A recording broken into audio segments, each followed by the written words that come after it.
doors were barred and all the windows fastened down.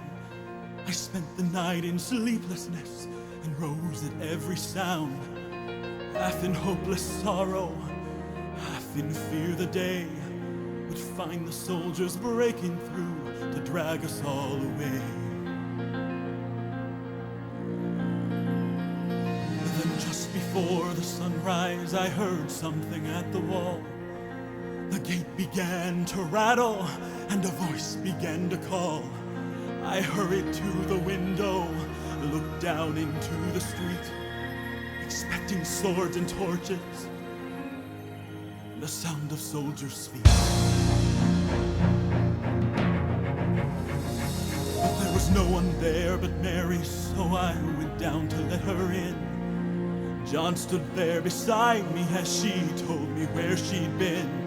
She said they've moved him in the night and none of us knows where.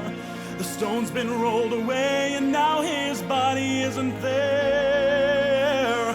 So we both ran to the garden, then John ran on ahead. We found the stone an empty tomb, just the way that Mary said. But the winding sheet they'd wrapped him in was just an empty shell. And how or where they'd taken him was more than I could tell. Oh, something strange had happened there, just what I did not know. John believed a miracle, but I just turned to go.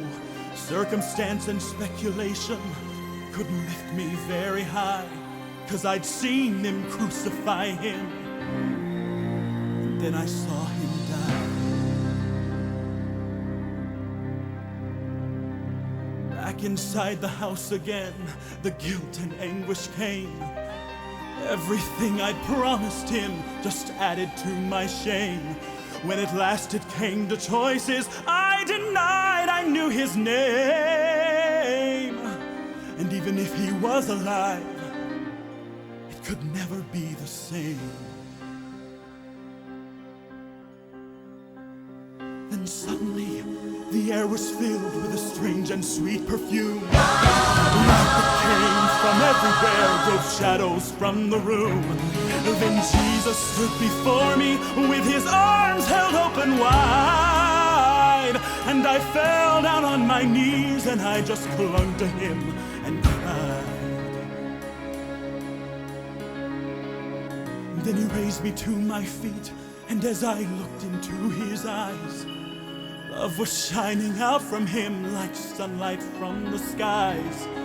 Guilt and my confusion disappeared in sweet release, and every fear I'd ever had just melted into peace.